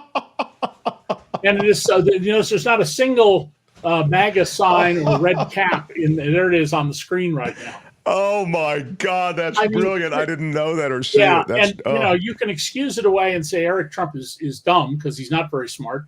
But I think the better answer is this is what the Trumps do. They just make stuff up in line. Now, I noticed in the comments, somebody points out Michael Cohen admitted he stole money from Donald Trump. Actually, the story is much more nuanced than that. They dealt with it on redirect, and I don't remember the details. It wasn't that it was stolen. It was that they used the word stolen, and he sort of acceded to their verbiage or their characterization. But the reality is it wasn't stolen. It was just the reimbursement was in excess of the amount that was then paid out. It's not. But let's assume for the moment that's true. We're talking about two criminals here who were in a conspiracy to corrupt an election. You know, the prosecutors put on, they got 5 men who raped some young woman, and one of them turns against the other guys to make a deal. Well, he's still a rapist. You know, he may have made a deal for a shorter prison sentence, but who do you think is going to turn in criminals engaged in criminal conspiracies? Catholic nuns? I mean, let's not, whoever the person who posted that, you know, let's live in the real world. Law enforcement uses hitmen, major drug dealers, embezzlers to rat out the other crooks. Are the jurors aware that Trump has been found in contempt of court, asks Trevor? I do not believe so. I think all of this took place outside of the presence of the jury. And the criminal contempt, this is not civil, this is criminal contempt. This is going to come home to roost at sentencing. That's when the judge will, judge has a lot of discretion. He could just let Trump walk. He could give him unsupervised probation. He could give him probation. He can give him, I think the maximum is 10 years in prison. And this will come back to him at sentencing. Trump may well be found guilty, but because he's rich, he can twist the appeals process for so long he may never spend jail time, says Les. I do not expect, assuming the jury comes back next week, they're going to start deliberating late Tuesday, as it stands now, and finds Trump guilty. I do not expect he will be put in handcuffs and hauled away. Judge Marchand will order a probation report. That's a standard thing you do, a report in the background, the defendant, and whatnot, and hold a sentencing hearing down the road. When the sentencing hearing is held, he will order Trump, if he's going to impose a prison sentence, taken into custody, or will give him a very short period of time, 10 days or a week, to get his affairs in order. Trump is not going to be able to delay the prison time. I don't think the New York Intermediate Court of Appeals or the top Court of Appeals is going to delay a prison sentence for him. He doesn't have, if there's a case where there's a lot of question about how solid is the jury verdict, you might do better there. This case is so solidly proven by the prosecutors, they were absolutely brilliant, right down to Todd Blanche, in questioning Michael Cohen, made a huge deal out of Cohen saying that he has a phone call with Schiller, who was one of Trump's bodyguards, his number one bodyguard, and that he then spoke to Trump. And they tried to show that Schiller was several miles away. And then on redirect, the prosecution produced a C-SPAN screen grab, which you can go to C-SPAN and go see it for yourself, 2 minutes before the phone call, of Trump and Schiller being together. And the Trump lawyers started to fight this tooth and nail, telling you that Donald was telling him to do this. And the prosecutor said, well, you're fine, Your Honor. We can have a recess. We'll fly a witness in from Louisiana to establish the truth of this, whereupon they persuaded Trump that looked even worse to the jury, to make them sit around to get somebody flown up from Louisiana. And that totally backfired on him, because Trump and Schiller were right next to each other 2 minutes before the phone call. This is just a wonderful example of how Donald, by ordering people instead of listening to good advice, screws it up. As we finish our last couple of minutes, this from James. It's still unclear to me, he says, do they have to prove he knew he was breaking campaign finance laws? No, what they have to prove is that he knew he was part of the conspiratorial acts to corrupt the election. That is, if his purpose was to corrupt the election, that's all they have to prove. And they've proven that. That has become an indisputable fact, because, among other things, Trump tried to delay paying Stormy Daniels, and then one of his defenses had been, well, I was doing this to protect Melania from the knowledge of this. In fact, we have the indisputable evidence that Donald said, no, try and delay the payment, because if we can hold off till after the election, I won't have to pay her. If I'm president, it won't matter, and if I lose, it won't matter. The prosecutors have proven their case. There's no question that they have proven their case. And the argument that they're bootstrapping a bunch of misdemeanors into a felony, prosecutors do this all the time. We have prosecutions all the time with this string of misdemeanors, which put in the context of what was happening. And a good example of that is conspiracy law. Conspiracy law is designed to enable prosecutors to leverage people to rat out the other conspirators. And it gives a great deal of leverage. And the only way you can get out of a conspiracy, you could be in a conspiracy with people you don't even know, you never met, but you're all working on the same purpose in different places. And unless you take a step to renounce, for example, you get up and say, hey, I'm not doing this, and walk out of the room, or you go call the prosecutors or the police and say, you need to know about this, you're part of that conspiracy.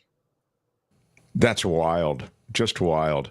I have a question for Debbie Cay Johnston, but it's sort of like one I can move to next week. I feel like I don't want to take too much advantage. That's all right. Go ahead. It's fine. Okay. This is a kind of jetliner review question. Mark, can you please ask David what he believes is the biggest threat or scheme that Trump may pull to bias the 2024 election? You can see what I mean. It's kind of like a grand. Yeah, no, but I mean, if that's a real legitimate concern, there's a very heightened awareness of the need to protect electronic voting machines and other actions, and much more so than in 2016. A number of foreign governments, including the Iranians and the Russians, I would think. First and foremost, the Russians, then the Iranians, the North Koreans, even the Israelis are trying to interfere in our election. China's trying to interfere. Let's not be naive about this. The U.S. government has overthrown many governments. The reason we have all this trouble with Iran goes back to 1954, when the CIA overthrew Mossadegh, the elected leader in Iran, and put in place the Shah, who eventually, with his Savak secret police, became this horrible tyrant. And everything about the rise of the Khomeini class of Islam as a religion of hate all goes back to that, and then before that to the British. And there's a long history, none of which Donald knows, by the way, none of it, not even on the most superficial way. And so there are going to be these efforts. We should be most concerned that highly targeted advertisements bought on Facebook, Twitter, threads can interfere with the election.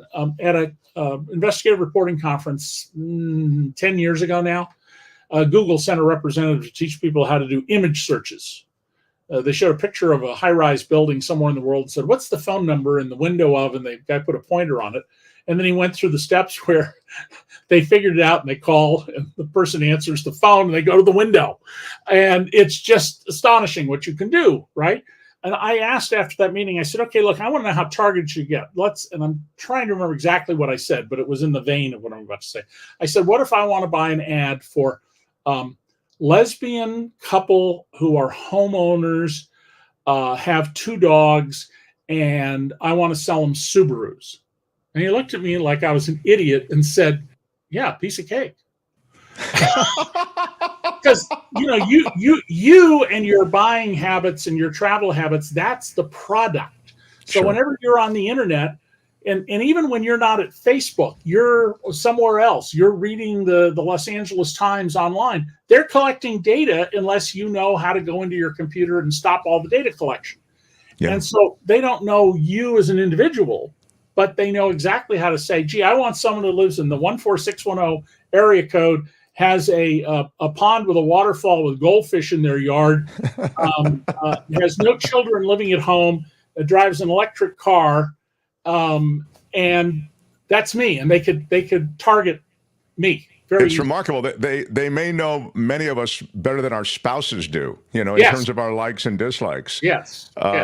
It's eerie, but you're saying essentially that data collection is weaponized, and now those technologies have evolved to even more specific and efficient places, and so that's what makes this election and those particularly countries' tough. interests in trying to influence our election may not make a lot of sense.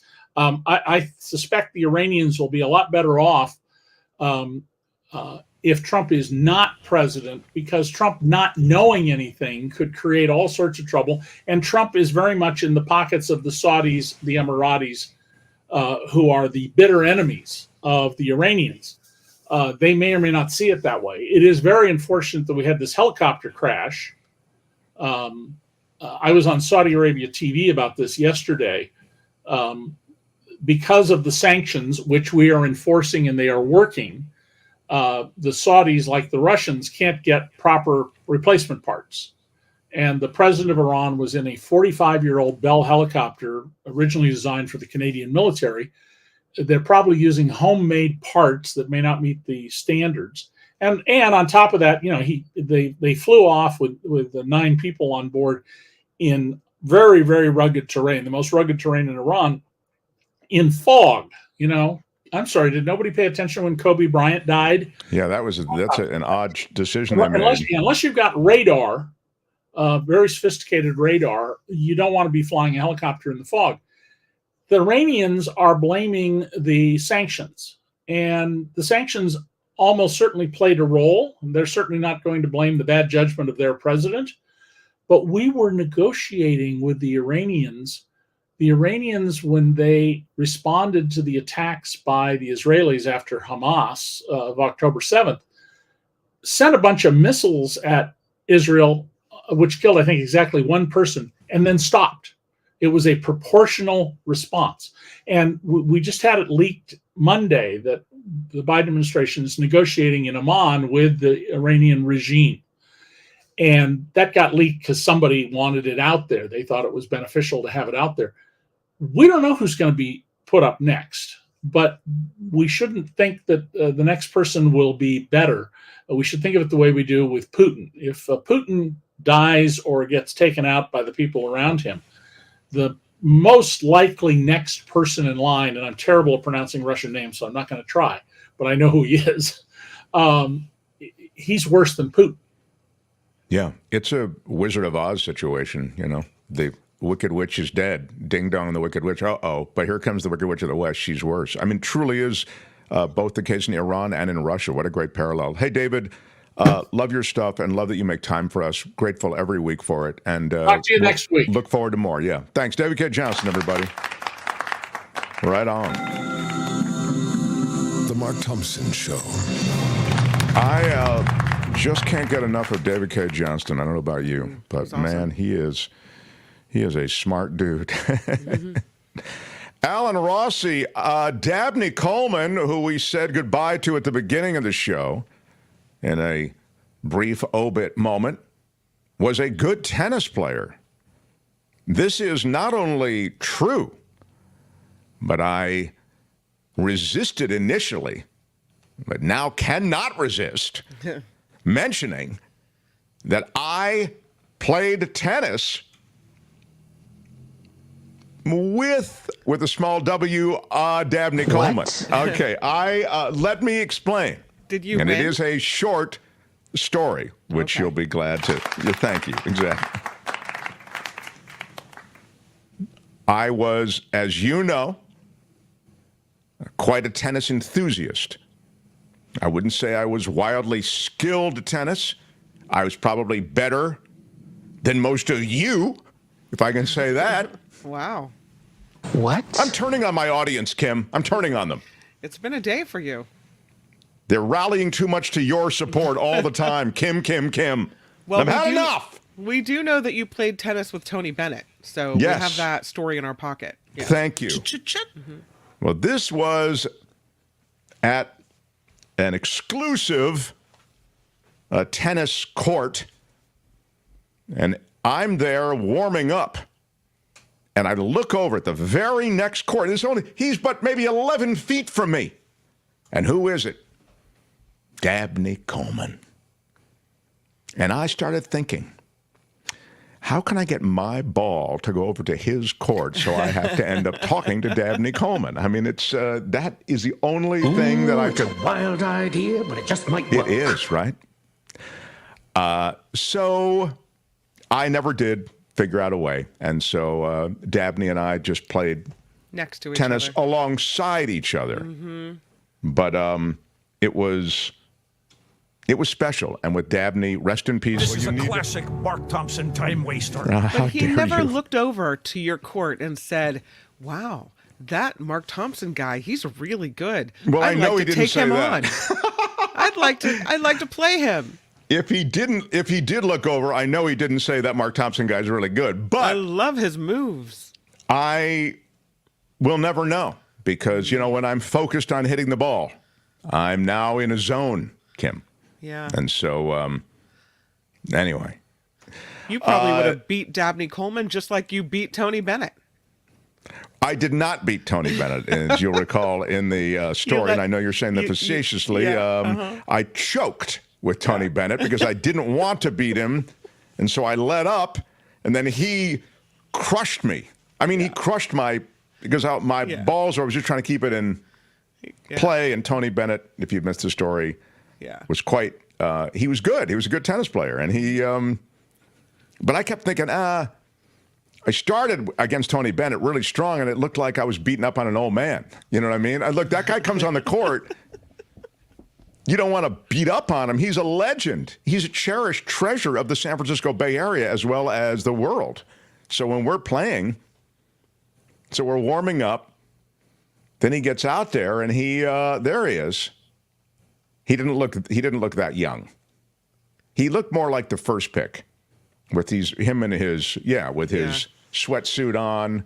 And I was excited just to play. Crushed your what? He crushed my serve. So when I started serving very well, and it looked like I was just blasting the ball past him, and I thought, that's really not cool. It looks like you're beating up on an old man. So I backed off, and I started just spinning the serve in, and then he crushed the ball down the line. And I'm thinking, okay, dude. Trying to be nice. And then the same thing was happening with, the ball in play. Like I took a little pace off the ball, and now I start pushing it long, dumping it into the net. I mean, you know what I mean? I start overthinking. So. Who do you play tennis with these days? I don't play anymore. Injury has robbed me of my dream, Kim. Yeah, I can see that.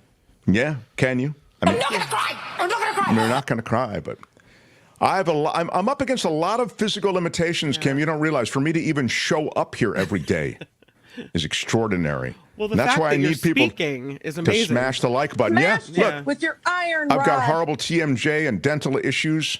Yeah. It's horrible. If you knew what I had to leap over, the physical obstacles that are impediments to me even being here, you'd be smashing the like button like a boss. With your iron rod. Just on sympathy, you'd be smashing Smash it with your iron rod. Anyway, so This is no picnic, no summer camp. You're right about that. All right, Kim's news, which I love. I always tell her how much I love her news. I'm not kidding. I think she does a great job. She could be one of the best. You could be one of the best newscasters in the country. Yeah. Oh, I mean that. But not just in terms of your presentation. I'm talking about the news you decide to cover and stuff. That's important. The editorial decisions you make are excellent. So, when we come back, I don't have any more guests, right? Nope, that's it. That's good. It's more me, baby. That's what I love. Yeah, you know who I am? I'm kind of a big deal. I am somebody ready to rock it. I've got some serious news, some not so serious news, some political news, and some trend news in politics that will actually be positive, which for me, as you know, because I have very little faith in humanity, is a little bit of a reach. But we'll get to all of that after Kim's news. All right. Smash the like button, all that stuff. Mark Thompson Show. The Mark Thompson Show.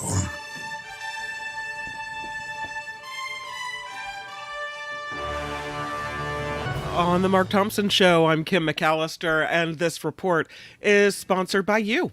Former President Trump says he would love to talk about his hush money trial, but he can't.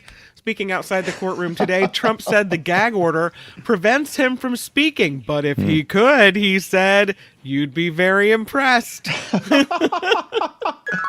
I'm sure we would be, Mr. President. We'll do it live. I'll write it and we'll do it live. I am. Yeah, he's got a lot inside him. He wish he could get it out, but he can't. He just can't. I did everything right and they indicted me. Yeah. The prosecution and the defense have both rested in this case. Now they're debating. I think I'm the most honest human being, perhaps, that God ever created. No, he didn't say that today. No. 2024! Did not he and say that MAGA either. Mickey should be outside. Yeah. MAGA Mickey tour. That's right.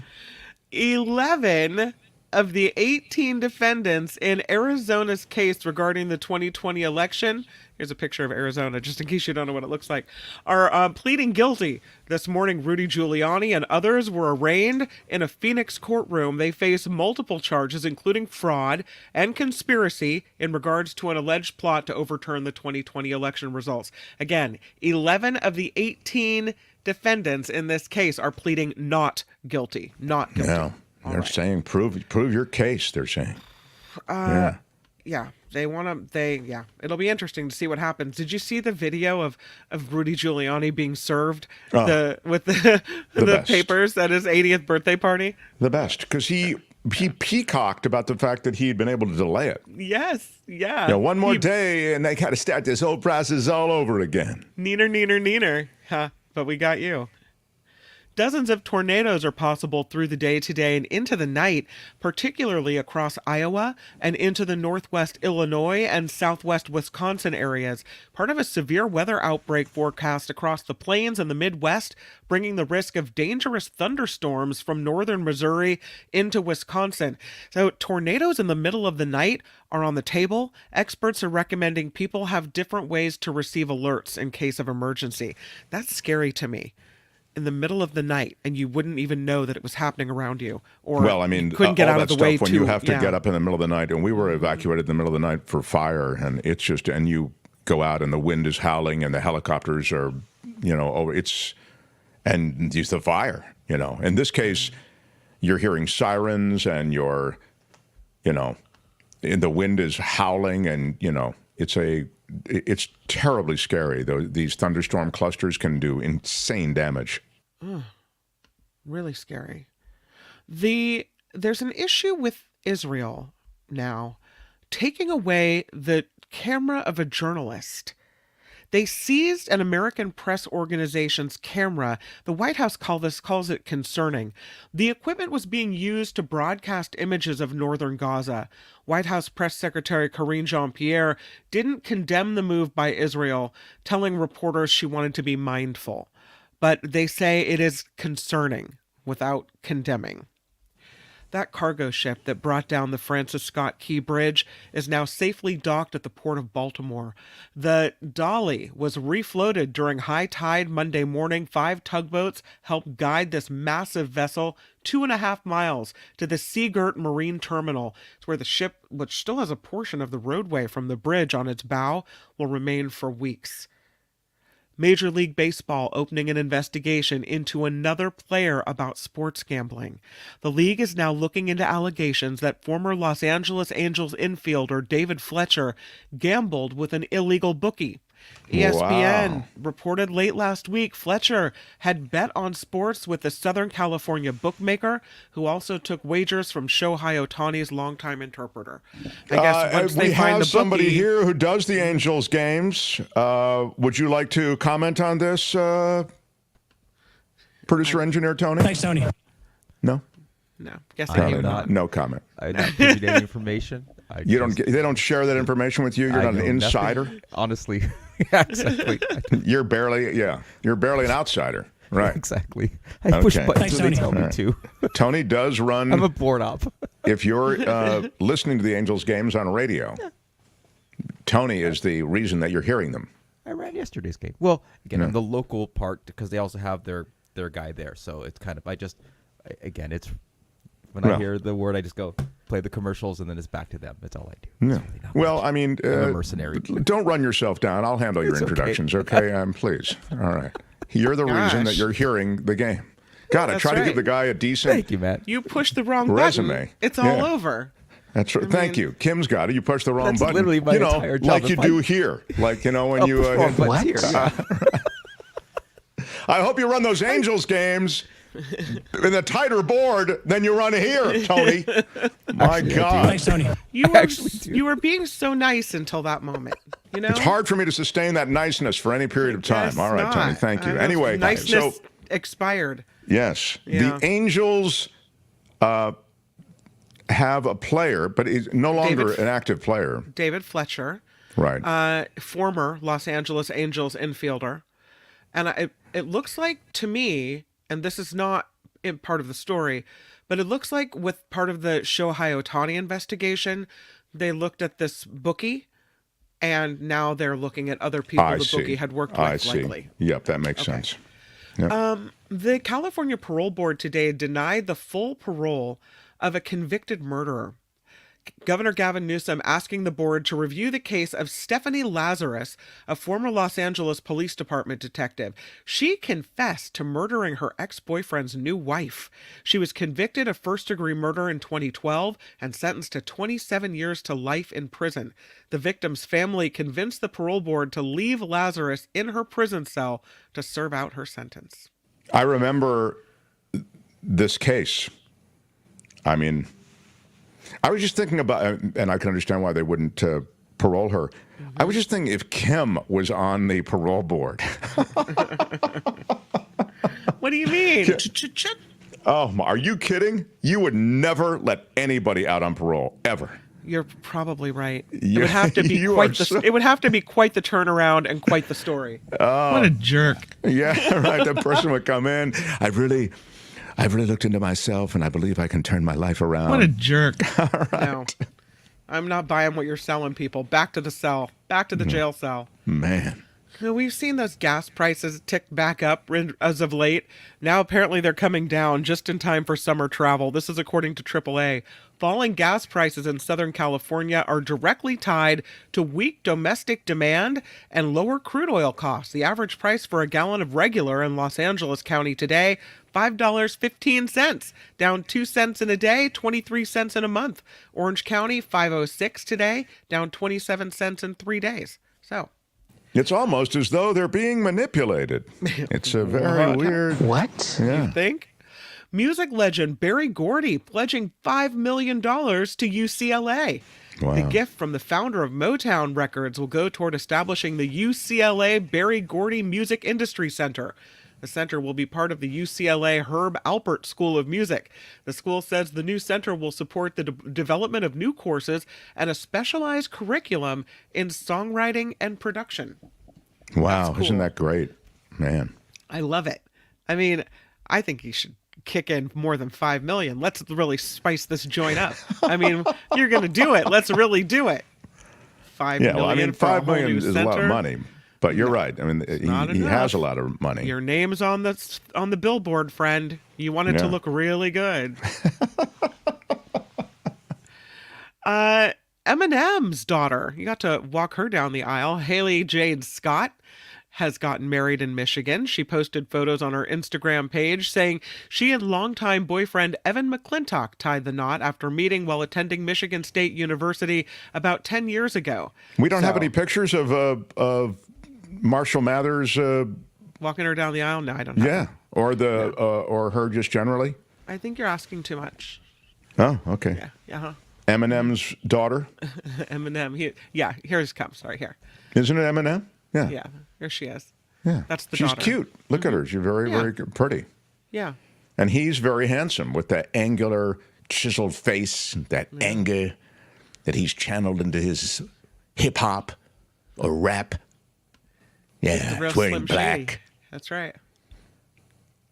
So he walked her down the aisle. Well, she had a wedding, so, I mean, perhaps she said, "I hate you, don't walk me down the aisle." I don't have the photo of it, but I'm assuming that he got to. Oh, I see. Okay. Mm-hmm. Yeah. That's very nice. Congratulations maybe to... she was like, screw the patriarchy, no one's walking me down the aisle. It could have happened that way. That could be. You always wonder, and that was the case with Grace Slick's kids. Mm-hmm. They became like super straight because she was sort of the queen of the counterculture at the time. Right. I remember reading about that. But so you never know if this is going to break back the other way. Yeah. But anyway, congratulations to her spouse, to the new groom. Lastly, Americans still say real estate is the best long-term investment as of 2024.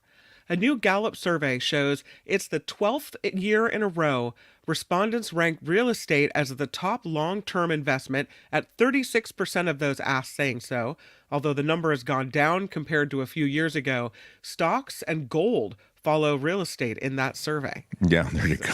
Man. Menendez must have been. They called Americans to ask them what was the. I mean, that's They poll you to ask you the best long-term investment. Yeah, so but I'm just saying. Look, real estate's a great investment until it's not. Right in 2008, for example, when the market had the bottom fall out, and it took years to get back. And I'll just remind everybody that when it comes to investments, it's a question of what you want, right? It's if you want an illiquid investment, that's real estate. It is not liquid. You can't turn it quickly.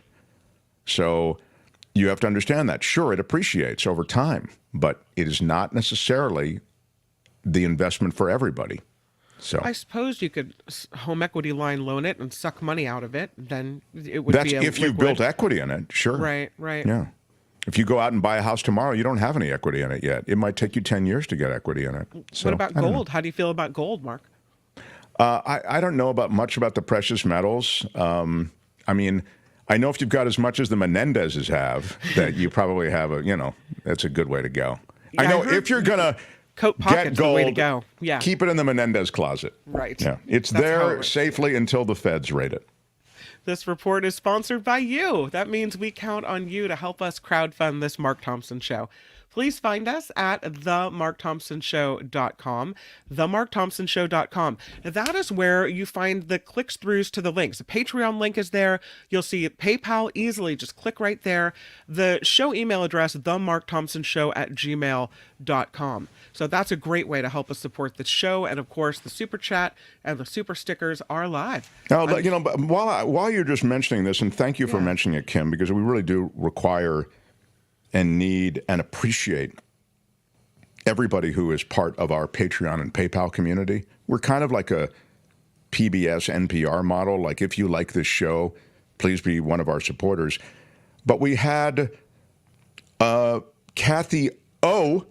She is a new $10 member there Kathy on Patreon. Woo-hoo. Yeah, big shout out, I would say. I mean, don't you think that's a big shout out worthy? I think so. Big shout out. Yeah, thank you. Very shout worthy. For $10. And then Lucy McAllister, my favorite McAllister. And that's rude. She leapfrogged you when she became a $25 a month member on Patreon. Big shout out. Big shout out, Lucy. Thank you so much. Thank you so much. I'm not going to cry. I'm not going to cry. I'm not going to cry. Thank you both, ladies. I get it. Kathy and Lucy. Lucy is a giver, and I'm just a drain on the Mark Thompson system. I get it. Well, you said it, Kim, not me. I am not. Kim, how are you? I actually do not see it that way, but I do see them as stalwart supporters, which I do appreciate. That's nice. Do appreciate it. You know who else is a supporter? Tom Gunn, your favorite kind of gun. My favorite gun is the Tom gun. Thanks for all your hard work, Mark, Kim, Albert, and Tony. Great show. Big shout out, Tom. Big shout out. I don't think there's any need to mention those other people that you have on there. I read it and appreciate your support. And Wes, always coming through. $5 super sticker. Big shout out, Wes. Big shout out. Come on, Wes. Always there. Yes. Great supporters. Super sticker, super chat. You know, many people after the show, I heard you mention it yesterday, and it was so smart to do it. And we did get an after hours contribution, you know, just a little thing. There's a little heart there with a dollar sign, and somebody clicked it, and it was so cool of them to do it. And I actually will acknowledge them.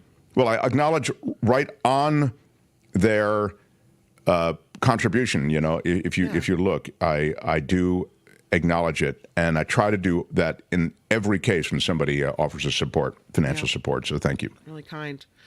This is the Mark Thompson Show. We have processes and protocols and standards. We do. And what would be the process and protocol and standard now? We would then do I think like a sweeper kind of thing. Oh, okay, very good. The Mark Thompson Show. Yes. Very, very exciting. Thank you for being here, everyone. We're wrapping up a really good show. David Cay Johnston and Jefferson Graham, and stories of travel and stories of the courtroom. I thought something that you might have interest in, and it's related to politics, is the world of young people. Now, this is not a poll about which way young people are going to vote, okay? I understand we do a lot of those. And I understand that young people are a coveted group. This is really about something else. There is something else going on in this country, which is associated with the cleavage, really, between right and left, the anger and the animosity that both sides feel toward the other, ruining the country. And the younger generation, it's suggested, those who are just coming sort of into voting age, they may begin to heal a lot of the wounds and a lot of the separation between right and left, between political polarized parties that are, you know, have essentially no flexibility when it comes to considering the future of the country. How so? How can they heal the rift? Well, there's a good piece that's in the Mississippi Free Press. Really? Yeah. I'll maybe link to it on Twitter. I forgot to tweet today, I think. But the thinking is essentially that over the past 50 years, generationally, people think about politics in a different way. And younger generations rising to political power may actually erase some of these deep social divisions that have arisen with polarization. The future that's suggested here, like a smoothing over, is in a bunch of research. And now that research is coming in the form of summaries of how different generations of Americans participate in public life, okay? So for the past 30 years, baby boomers, those who were born between 1946 and 1964, and members of the silent generation, those born between 1925 and 1945, have really driven and defined American politics and American life. The silent generation and the older baby boomers really were the core of the Republican Party, and the younger baby boomers, along with maybe some Gen Xers are 1965 to 1981, they formed the core of the Democratic Party. Millennials, born between 82 and 95, and Gen Z, born between 1996 and 2013, lean liberal and are more likely to vote for Democrats. Key contributors to Democratic election wins, remember the midterm victory in 2018 and 2020 and even 2022, especially in swing states. Everybody was surprised, but that was, again, taking stock of abortion and some of these other hot-button issues that have dramatically affected people's outlook to what's going on in America. Anyway, based on the research, the divided nature of American life may change. The highly partisan members of the silent boomer and Gen X generation will exit and no longer be a part of American political life. They will be replaced by millennials and Gen Zers who are less likely to define themselves as strong Republicans or Democrats. It's already happening. You see people claiming neither party as a party affiliation. The greater consensus among young people today may lessen polarization, is the result of all of these studies that they're writing about. So I loved it because there's a little good news. Yeah. I mean, the polarization is not helping this country. And the millennials and Gen Zers are the most racially and demographically diverse generations in American history. They're least religious. That means they're less likely to say that they follow a religion or to believe in a biblical God or a party, right? And these younger generations are more likely to self-identify as liberal. So they've written a whole book on this, but I thought the summary was interesting. And so when it comes to a whole range of issues, this generation that just self-identifies, leave party affiliation aside, because as I say, many of them just don't want a party affiliation. They self-identify as liberal. They will embrace many more liberal doctrines related to social matters and cultural matters, the economy, immigration, climate change. They are going to bring, and again, that doesn't mean an extreme liberal or lefty kind of understanding, but a more liberal perspective to many of these issues. So it will redefine what the political center is even. Yeah. Fascinating piece. And where is it? The Mississippi something? The Mississippi Free Press. Wow. Yeah. We got to go check it out. Okay. Yeah, I think it's worth it. And there are click-throughs to some of the research if you want to read more. They're at the Mississippi Free Press. So who wrote that article on the Mississippi Free Press? Do we know? Yeah. Who wrote it? Mm-hmm. Well, it's a summary. I mean, two people wrote it, Sally Friedman and David Schultz. I think they're the authors of a book, though. So maybe they're giving you essentially a summary of their book. We need to get them in. Yeah, that'd be great. I'd love to have them on the show. Maybe that would be. Look at that. Kim really rallying here at the end of the show. Kim, how are you? I love it. It's not like I found the story. No, but I love that you were proactive like that. Yeah. Very, very cool. Yeah. Nice job, Kim. I love it. I love it. All right. Ladies and gentlemen, I'm Shadow Stevens. This is the Mark Thompson Show. Keep it to yourself.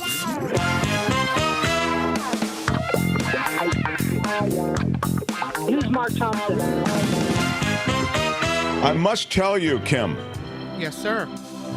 I thought of you this past weekend. Courtney and I went for a nice little weekend getaway, and there was a meditation forum there, and I always really feel that I could be helped by meditation. I think meditation is a good thing. Everything I've heard about meditation is good. We've had the Grand Poobah of TM on our show, and what happened during the meditation session, there's a guided meditation. You don't have to take the guided, but I took it, a guided meditation with Courtney. We sat there in this large circle of other meditators on Meditation Mount in this place, okay? And what happened is... It's such a hippie California thing to do. I mean, that's the way I felt. I couldn't hear the meditator. The guy was so soft-spoken, I didn't hear anything. So I didn't meditate even for a second. That reminded you of me? The Mark Thompson Show. Bye-bye. I thought it would be fun to go with you and your husband. Yeah. Oh, yeah, that'd be great. After Party Live's next. Until tomorrow, bye-bye.